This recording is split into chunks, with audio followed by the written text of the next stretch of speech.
Olá, bem-vindos a esta análise mais aprofundada. Hoje a gente vai investigar como a atenção funciona no mundo moderno, sabe? Usando como base as ideias do Daniel Goleman sobre foco. A missão aqui é extrair aqueles insights-chave, né? De como a atenção molda a nossa experiência e a nossa eficácia. Perfeito.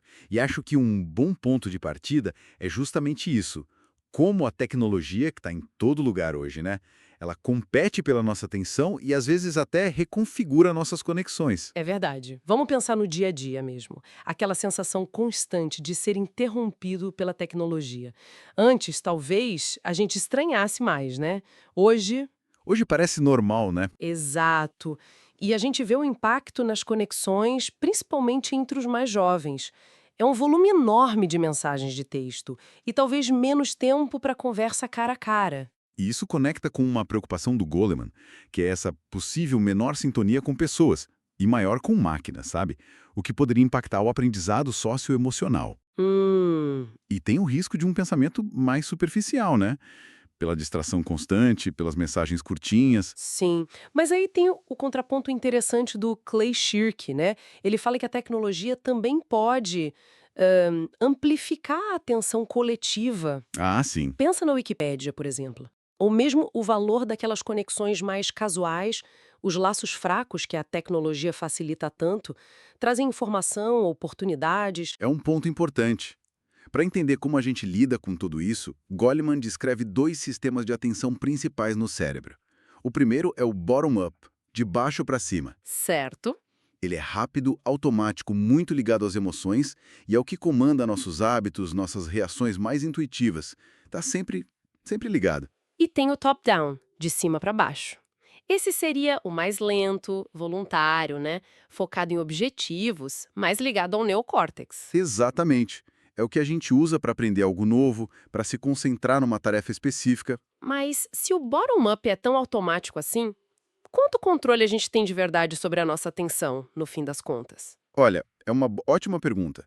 O controle existe, mas ele exige um esforço consciente do sistema top-down para direcionar ou, às vezes, para inibir os impulsos do bottom-up.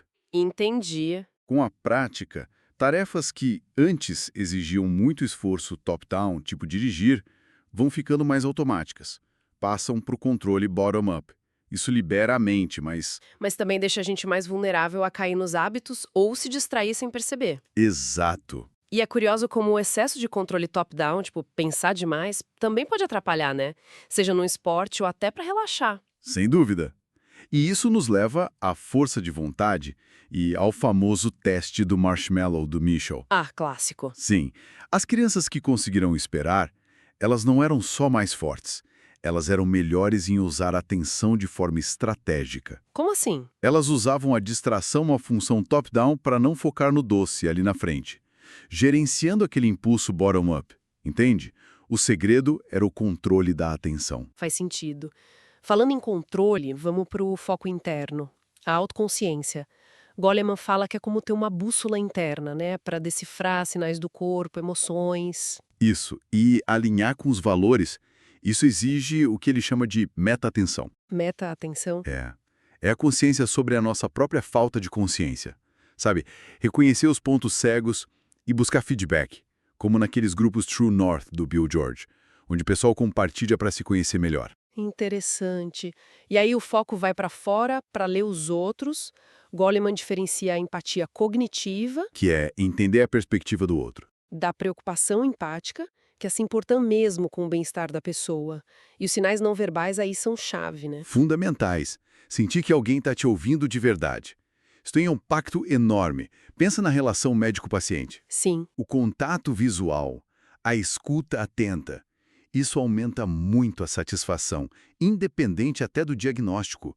A falta disso esvazia a conexão. E ainda tem o foco na consciência de sistemas, né? Ver o quadro geral, os padrões complexos. Mas a boa notícia é que a atenção pode ser treinada, né? Sim, essa é a ótima notícia. Práticas como o mindfulness ou aqueles programas em escolas com exercícios simples de respiração, de identificar emoções. Exato. Isso fortalece o controle executivo do cérebro.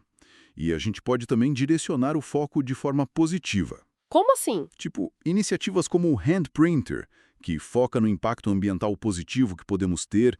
Focar no positivo aumenta a motivação, a resiliência. Lembra da proporção de Losada? Lembro. A ideia de que precisamos de mais interações positivas que negativas para florescer. Isso aí. Um saldo bem maior. Ok, então, para a gente organizar isso tudo, o que fica é que a atenção não é uma coisa só, né? É multifacetada, para dentro, autoconsciência, para o outro, empatia e para o todo, sistemas. Uhum. A tecnologia desafia, claro, mas também oferece ferramentas como a atenção coletiva que a gente falou. Concordo. E entender esses sistemas do cérebro, o bottom-up e o top-down, ajuda a gente a gerenciar melhor as distrações e retomar um pouco o controle. Sim, No fundo, essa habilidade de direcionar a atenção voluntariamente, ela sustenta o autocontrole, a empatia, o pensamento mais crítico e ajuda a navegar a complexidade do mundo hoje. É um motor meio oculto da excelência em várias áreas. perfeito. Para a gente fechar, fica uma reflexão. Já que a atenção pode ser treinada e molda tanto o nosso bem-estar quanto nossa eficácia, qual pequena mudança alguém poderia experimentar hoje para ser mais intencional sobre para onde direciona o próprio foco?